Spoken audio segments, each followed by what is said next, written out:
30 வருஷமா நம்ம ஊர் கோவில் பூட்டியே கிடக்கு. அதனால நம்ம ஊர்ல மழையே இல்ல.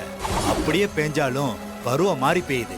எந்த ஒரு நல்லதும் நடக்காம சாமி குத்தத்தால சபிக்கப்பட்ட ஊர் மாதிரி இருக்கு. தெய்வத்துக்கிட்ட முறையிடுறதுக்கு முன்னாடி நம்ம ஐயா கிட்ட முறையிடுவோம். நம்ம கஷ்ட நஷ்டத்துக்கெல்லாம் நமக்கு நிழல் தர ஆலமரமா நிக்கிறது அவர் ஒருத்தர் தான்.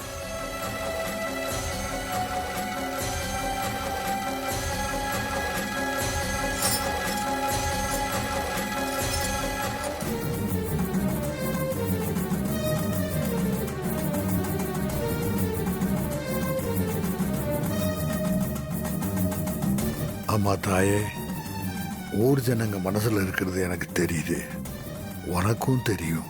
இத்தனை நாளா எங்களை சோதிச்சுக்கிட்டு இருக்க, நாங்களும் அதை ஏத்துக்கிட்டு இருக்கோம். இன்னைக்கு ஊர்ல உள்ளவங்கெல்லாம் என்னை பார்க்க வந்திருக்காங்க. என் மனசுல ஒரு எண்ணம் உதிச்சிருக்கு. நான் நினைச்சா போதுமா? உன் அருள் இருந்தா தானே எல்லாமே நடக்கும். நீ எனக்கு பக்கபலமா இருந்து அருள் புரியணும் தாயே. என்னங்க இது? 30 வருஷமா எடுக்காத இந்த சாவி இப்ப எதுக்கு எடுத்தீங்க? ஆமா பரமேஸ்வரி, மழை பெய்யறதுக்கும் வெயில் அடிக்கிறதுக்கும் வெள்ளாம பயிராகி நிக்கிறதுக்கும் எல்லாத்துக்கும் அதுக்கான நேர அவகாசத்தை கடவுள் நிர்ணயம் பண்ணிருக்கான். இன்னைக்கு இந்த சாவி குத்தை எடுக்கிறதுக்கான நேரம் வந்துருச்சு. நேத்து ஒரு கனவு வந்துச்சு. அதுல பூட்டி இருந்த கோவில் கதவை நான் திறக்க போனேன். வாசல்ல நிற்கும் போது என்னால கையில இருக்கிற சாவியை தூக்க முடியல. அப்போ ஒருத்த வந்தான்.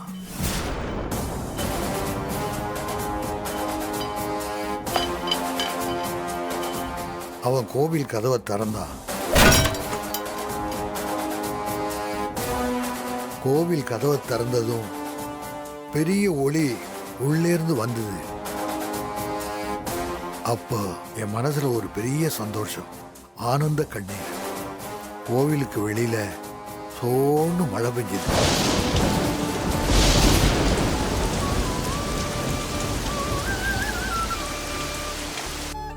அப்படிங்களாங்க?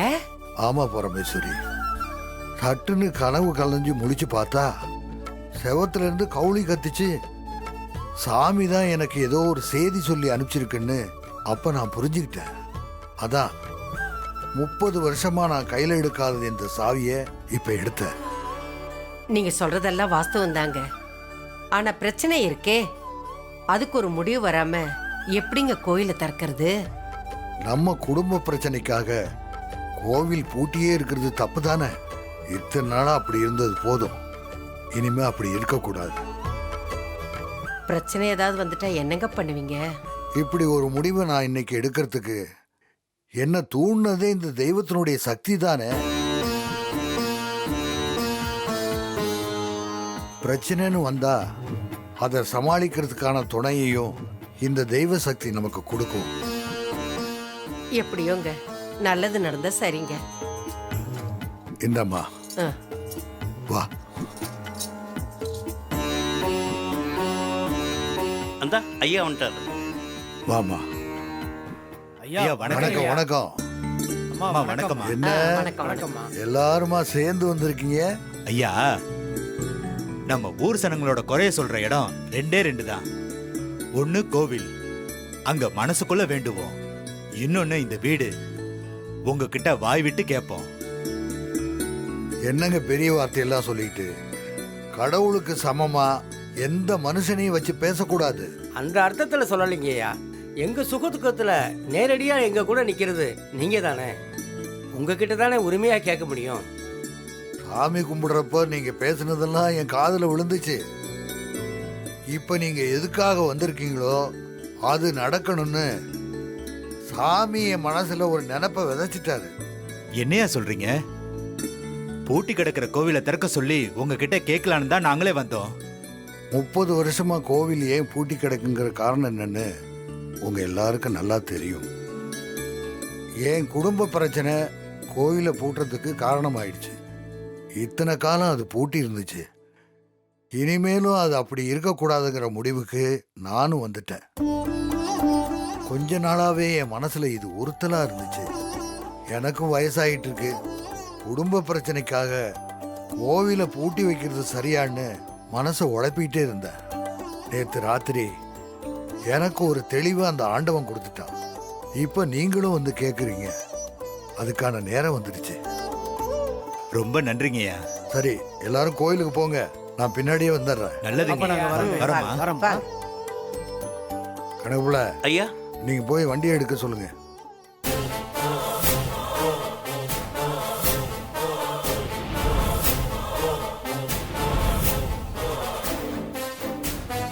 நான் கோயிலுக்கு போயிட்டு வந்துடுறேன்ப்பா.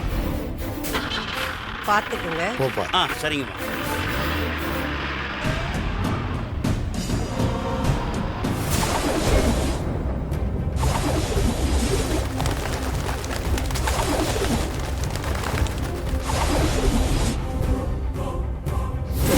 என்ன ஐயா இன்னும் காணோம்? வருவார்ல? அவர் வாக்கு தவறாத மனுஷன்யா, கண்டிப்பா வந்துடுவார்.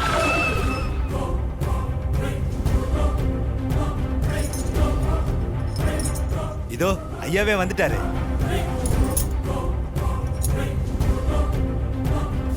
எல்லாருக்கும் வணக்கம். வணக்கம் வணக்கம் வணக்கம்.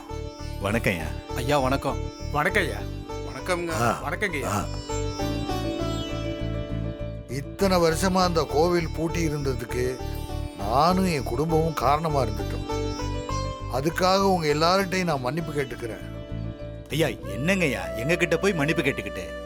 இப்பதான் கோயிலை திறக்க நீங்க வந்துட்டீங்கல்ல, இனிமே எல்லாமே நல்லதாவே நடக்கும்யா. ரொம்ப சந்தோஷம்.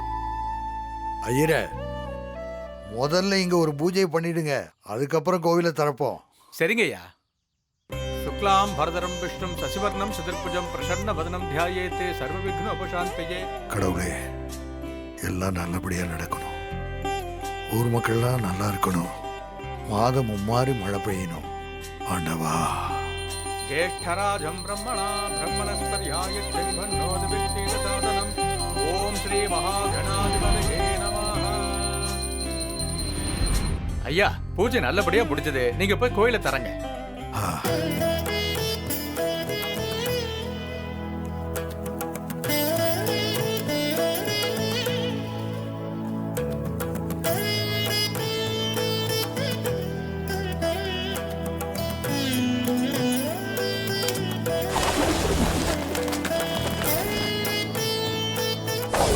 ஐயா நிறுத்துங்க.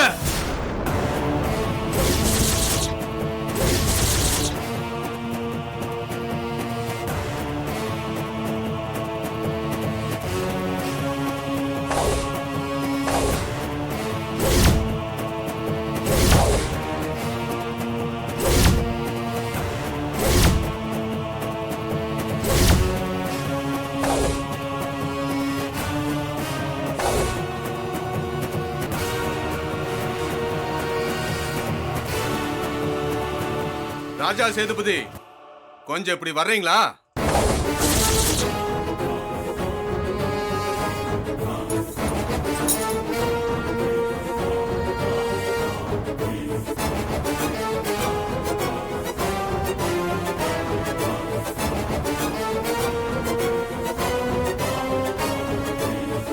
என்ன நடக்குதுங்க?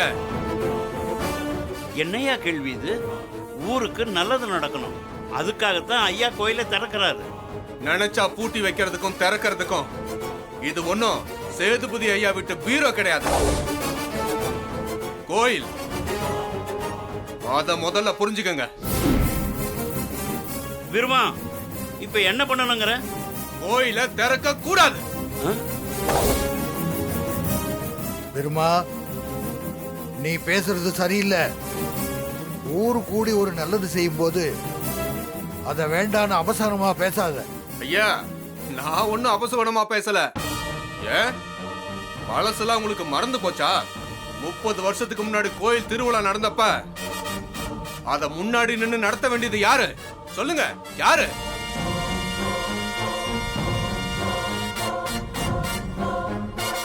என்ன பதிலே காணோம் சேதுபதி ஐயா?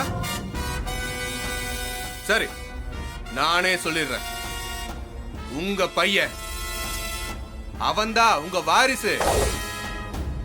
அவன்தான் இந்த கோயில் திருவிழாவில இருந்து சம்பந்தப்பட்ட எல்லா காரியத்தையும் முன்னாடி நின்னு நடத்தணும். ஆனா அவன் என்ன செஞ்சான்? இந்த ஊரை பெருசா நினைக்கல, இந்த கோயிலை பெருசா நினைக்கல, யார பத்தியும் கவலைப்படாம ஒரு பொண்ணு பின்னாடி ஓடி போயிட்டான். இந்த கோயிலை தீட்டு பண்ணி சாமி குத்தம் பண்ணிட்டு போயிட்டான். திருவிழாவும் நின்னு போச்சு, கும்பாபிஷேகமும் நின்னு போயிடுச்சு, கோயிலும் தீட்டாகி போச்சு. இதெல்லாம் யாரால? சொல்லுங்க, யாரால?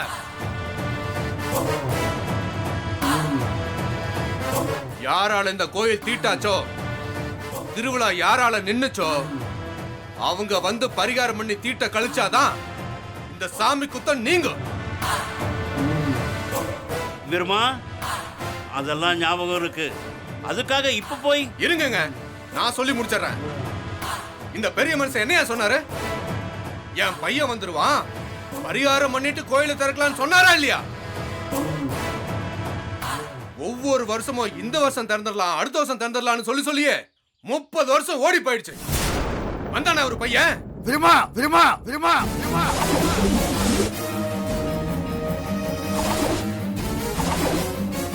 போதும், விட்டா பேசிட்டே போற. நீ சொல்ற எல்லாமே உண்மைதான்.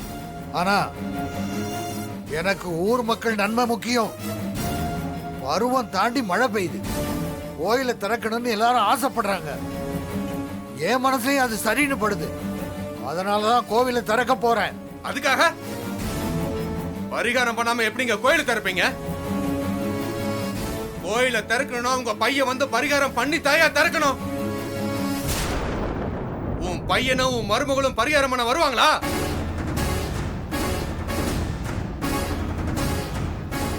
எந்த நம்பிக்கையில இப்ப இந்த கோயிலை திறக்க வந்திருக்கீங்க? இந்த கோயிலை திறந்து 60 நாள்ல கும்பாபிஷேகம் நடத்தி ஆகணும். அதுக்கு உங்க பையன் இங்க வரணும். இல்ல, நான் தெரியாம தான் கேக்குறேன். இந்த 30 வருஷத்துல இவர் பையன் வந்து இவரை பார்த்திருப்பானா? இல்ல போன்ல தான் நல்லா இருக்கீங்களான்னு கேட்டிருப்பானா? இல்ல, இவர் பையனும் மருமகளும் மதிக்கிறதே இல்ல. இத்தனை வருஷத்துல இவர் இருக்காரா செத்தாரான்னு கூட வந்து பார்த்தது இல்ல. அவங்க வந்ததை நீங்க பாத்திருக்கீங்களா? இல்ல நீ பாத்திருக்கியா? ஏங்க, இவரை வந்து பார்த்தாங்களான்னு உங்களுக்கு தெரியுமா? நீங்க பாத்திருக்கீங்களா? நீ பாத்திருக்கியா? எவனும் பார்த்தது இல்ல. அப்புறம் எந்த நம்பிக்கையில கோயிலை திறக்க ஆசைப்படுறீங்க? சொல்லுங்க. இந்த பாரு, என் பையன் புத்தி கெட்டு போயிட்டான். ஆனா அதுக்காக ஊர் பாதிக்க கூடாது, ஊர் மக்களும் பாதிக்க கூடாது. அது எப்படிங்க? இந்த கோயிலை திறந்த 60 நாளைக்குள்ள உங்க பையன் பரிகாரம் செய்ய இங்க வரலன்னா இதை விட பெருசா சாமி குத்தம் ஆயிடுங்க. அப்புறம் இந்த ஊரே நாசமா போயிடும். அதைத்தான் நீங்க விரும்புறீங்களா சேதுபதி ஐயா? சொல்லுங்க. இப்போ உனக்கு என்னதான் வேணும்? இவ்வளவு பிரச்சனைக்கு உங்க குடும்பமும் உங்க பையனும் தான் காரணம். உங்க பையனை கூட்டிட்டு வந்து கோயிலை திறங்க, இல்லன்னா நாங்க திறக்க விட மாட்டோங்க.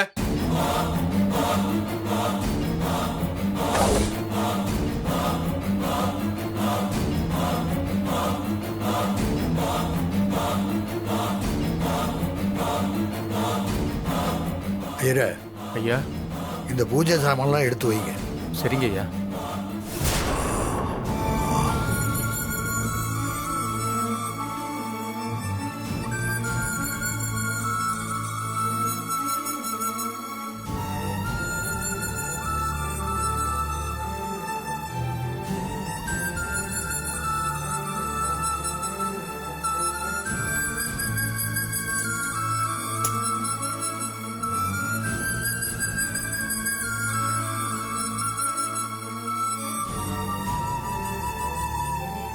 சரி சரி, நீங்களாம் புறப்படுங்க. சரிங்க ஐயா.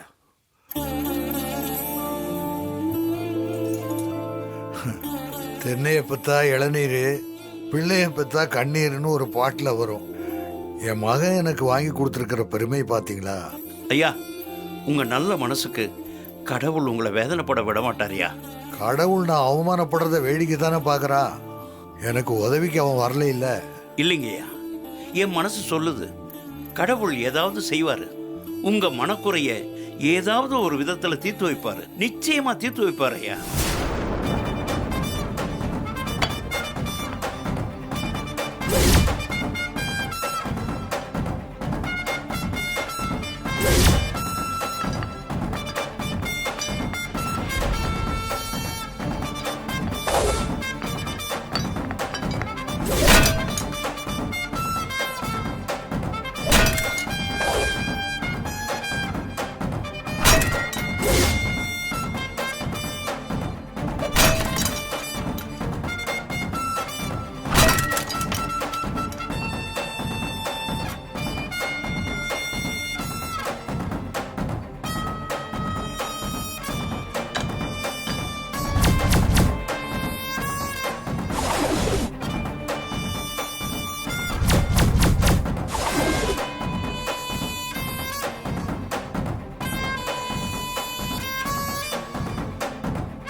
ஏய், யாரா பூட்டை உடைச்சது?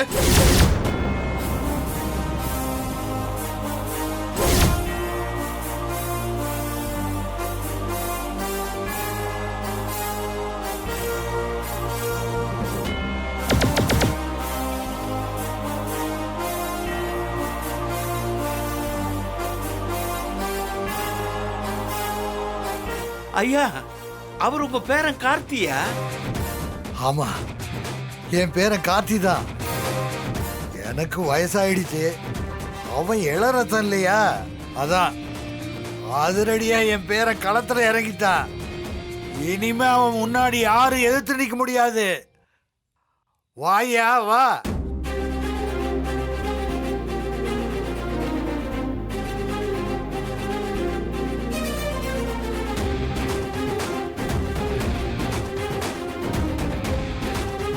வா பேராண்டி.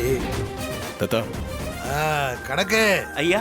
என் கனவுல ஒருத்தன் வந்தான், கோயில் பூட்டை திறந்தான்னு சொன்னல, ஆமாங்கய்யா. அவன் வேற யாரும் இல்ல, என் பேரன் கார்த்தி தான்.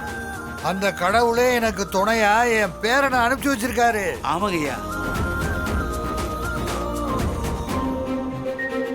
ஐயா, உங்க பேரன் கையால தான் கோவிலை திறக்கணும்னு இருக்கு. இப்ப என் பேரனை எவன் கேள்வி கேட்கறான்னு நானும் பாக்குறேன். சரியா சொன்னீங்கய்யா.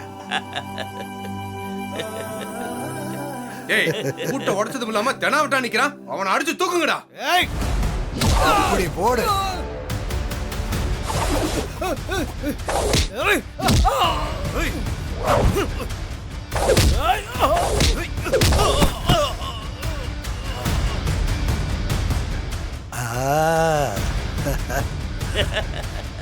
அப்படி போடுங்க தம்பி.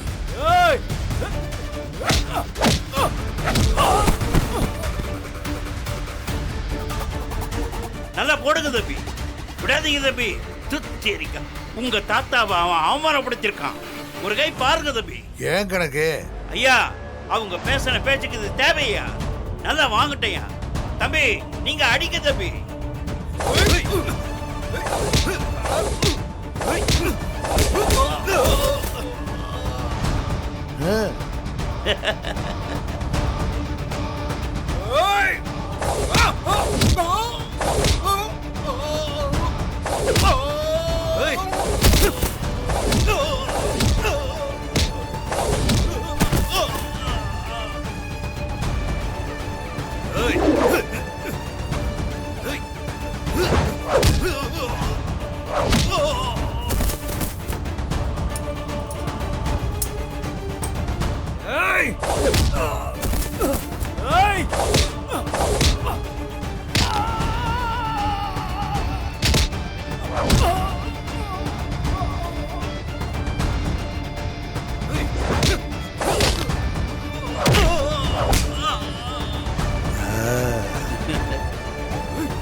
நீங்க யாரு? ராஜா சேதுபதியோட பேர். அப்படியா, வாங்க.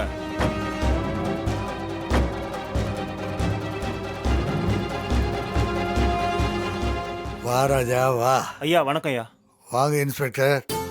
என்னங்க இது, நீங்க இருந்துமா இங்க சண்டை நடக்குது? இந்த பாருங்க சார், இது ஒரு சின்ன ஊர் பிரச்சனை, நாங்க பேசி தீர்த்துக்கிறோம், நீங்க புறப்படுங்க. அடிதடி நடந்திருக்கு, சின்ன பிரச்சனைன்னு சொல்றீங்களே? அது வயசு பசங்க அப்படித்தான் நடந்துக்குவாங்க. நான் பிரச்சனை இல்லாம பாத்துக்கிறேன், நீங்க புறப்படுங்க. சரிங்க ஐயா, பிரச்சனை வராத நீங்க சொல்றதுனால அதை நம்பி நான் கிளம்புறேன். எதுவா இருந்தாலும் பேசி முடிவு பண்ணுங்க. சரி சரி சரி. தாத்தா, ஏப்பா கார்த்திக், ஏன் இப்படி செஞ்ச? கொஞ்சம் பொறுமையா இருந்திருக்கலாம்ல. இல்லை தாத்தா, நான் எல்லாத்தையும் பொறுமையாக பார்த்துட்டு தான் இருந்தேன். இவங்க உங்களை அவமானப்படுத்துகிற மாதிரியே பேசிகிட்டு இருக்காங்க. இவங்களோட நோக்கம் ஒன்றும் ஊருக்கு நல்லது பண்ணுறதெல்லாம் கிடையாது. உங்கள் மேலே காண்டு. நானும் பார்த்துட்டு இருக்கேன். இந்த பிரச்சனை இன்னும் எவ்வளோ நாள் தான் எடுத்துகிட்டு இருப்பாங்க. அதான் பூட்டை உடைச்சிட்டேன். ஏய், பூட்டை உடைச்சிட்டா நீ என்ன பெரிய ஆளா? பரிகார பூஜை பண்ணாம கோயிலை திறக்கவே கூடாது. இந்த கோயிலை திரும்ப பூட்டுறதுக்கு எவ்வளவு நேரம் ஆகும்? ஏய், கோயிலையே இப்பதான் திறந்திருக்கோம், அதுக்குள்ள பூட்டுறத பத்தி பேசுற? கோவில் காரியத்துல விளையாடாத. இவ்வளவு நாள் பூட்டி வச்சதுக்கு தான் பருவத்துல மழை பெய்யாம இப்படி கஷ்டத்தை அனுபவிச்சுட்டு இருக்கோம். இனிமே அந்த மாதிரி நடக்க கூடாது. கோயில மூணுன்னு எனக்கு ஆசையா என்ன? பரிகாரம் செய்யாம கோயில திறந்தா இந்த ஊருக்கு ஏதாவது கேடு நடக்குமே, அப்ப என்ன பண்ணுவீங்க? இருங்க, அதான் பூட்டை உடைச்சாச்சுல, இனிமேல் அடுத்து என்ன செய்யணும்னு யோசிக்கணுமே தவிர கண்டதையும் பேசுறதுல எந்த பிரயோஜனமும் இல்லை. இப்போ என்னங்க, என் தாய் மாமா 60 நாளுக்குள்ள குடும்பத்தோட வந்து இங்க பரிகாரத்தை செஞ்சு கோயில் கும்பாபிஷேகத்தை பண்ணணும், அவ்வளவுதானே? நம்ம ஊரு பழையபடி செழிப்பாகணும். அதுதான் எங்க எல்லாரோட ஆசை. என் மாமா இங்க வருவார், இந்த பரிகார பூஜையை செய்வார், இந்த கோயில் கும்பாபிஷேகம் நல்லபடியா நடக்கும். அதுக்கு நான் பொறுப்பு. போதுமா?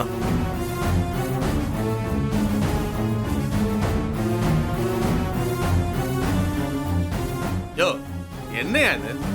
எங்க இருந்தோ ஒருத்த வந்து சவடாலா சொன்னா உடனே எல்லாரும் நம்பிடுவீங்களா? இவ சொல்ற மாதிரி செய்வாங்கிறதுக்கு என்னையா கேரண்டி? என் வார்த்தை தான். அடேங்க அப்பா, இந்த ஊர் ஆளுங்க முன்னாடி பெரிய ஹீரோ மாதிரி சீன் போடுற. இது சீன் இல்ல, நான் சொல்றது நடக்கும். அதை சீக்கிரமே தெரிஞ்சுப்பீங்க.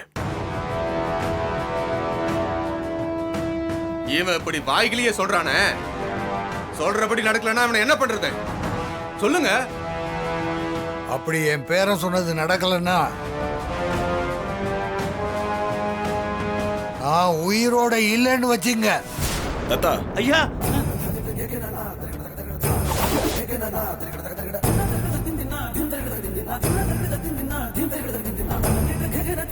அதுக்கப்புறம் நான் இந்த கோயில் பூஜை திருவிழா நல்லது கெட்டது எதுக்குமே வரமாட்டேன். நீங்க எல்லாரும் பாத்துக்குங்க. ஐயா, என்னங்க அது? ஏன் இப்படி எல்லாம் பேசுறீங்க? வாய் சொல்லு தலை சுமன்னு சொல்லுவாங்க. ஏதாவது அவசகனமா நடந்துற போதியா? தயவு செஞ்சு இப்படி எல்லாம் பேசாதீங்க. இல்ல கணக்கு, 30 வருஷமா என் மனசுக்குள்ள இருந்த காயம்தான் என்னை இப்படி சொல்ல வச்சிருக்கு. என் மகன் எனக்கு பண்ண அசிங்கம் இது. நான் இத்தனை நாளா உள்ளுக்குள்ள குமிஞ்சுக்கிட்டு இருந்தேன். நான் பெத்த புள்ள எனக்கு தீராத அவமானத்தை தேடி கொடுத்துட்டு போயிட்டான். அதை நினைச்சு நான் வேதனைப்படாத நாளே இல்லை. அதை தொடக்கிறதுக்காகத்தான் இப்ப என் பேரன் வந்திருக்கான். என் பேரன் வந்துட்டான்ல, இனிமே எனக்கு ஒண்ணுமே ஆகாது. என் பேரை அவன் சொன்னதை கண்டிப்பா செய்வான். இவன் என் குடும்பத்தை எல்லாம் ஒண்ணு சேர்த்து கோவில் கும்பாபிஷேகத்தை நல்லபடியா நடத்துவாங்கிற நம்பிக்கை எனக்கு இருக்கு. தாத்தா, உங்க நம்பிக்கையை நான் கண்டிப்பா காப்பாத்துவேன். மாமா குடும்பத்தோட வந்து இங்க பரிகாரத்தை பண்ணுவாரு, கும்பாபிஷேகமும் நடக்கும். என்ன நம்புங்க. உன்னை நம்பாம நான் வேற யாரப்பா நம்ப போறேன்? நீ கண்டிப்பா செய்வ. சரி சரி, போய் கோயிலை திறக்கலாம். சாமி நமக்காக காத்துக்கிட்டு இருக்காரு. பேராண்டி, நீ போய் கோயில் கதவை திறந்து பூஜை பண்ணு. நானா? ஏன் தாத்தா, நீங்க வரலையா? இல்லப்பா, நீ போய் பூஜை பண்ணு. இல்ல தாத்தா, அது கரெக்டா இருக்காது. நீங்க தான் பூஜை பண்ணணும். வாங்க, அதான் சரியா இருக்கும். தம்பி, இவ்வளவு வருஷமா பூட்டி இருந்த கோவில் பூட்ட நீங்க தானே உடைச்சீங்க. நீங்க தான் சாமிக்கு அபிஷேகம் பண்ணணும்னு ஐயா ஆசைப்படுறாரு. பேராண்டி, ஐயர் தான் இவ்வளவு தூரம் சொல்றாருல, ஓப்பா. அடுத்த தலைமுறை வந்தாச்சு. இனிமே உங்களுக்கு வழி விட்டு ஒதுங்கி நிக்கிறது தானே சரியா இருக்கும். போ ராஜா, போ போ, உள்ள போ. தம்பி, அதான் ஐயாவே சொல்றாருல்ல, போங்க. சரிங்க தாத்தா. ஓப்பா.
கடவுளே, கோவிலை திறந்ததுமே மழை வரத்துக்கான அறிகுறி தெரிந்து பாருங்க. கடவுளே, நல்ல மழை பெய்யணும். காடு கரையெல்லாம் செழிக்கட்டும். செழிக்கட்டும்.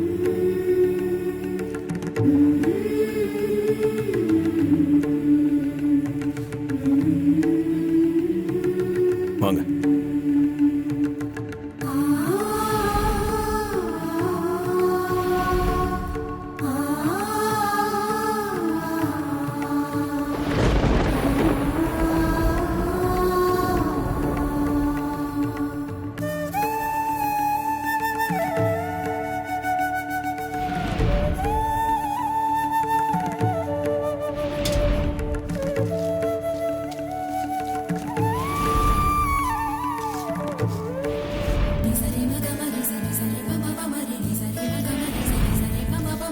தம்பி, உங்க கையாலேயே சிவனுக்கு ஜலத்தை ஊத்துங்க.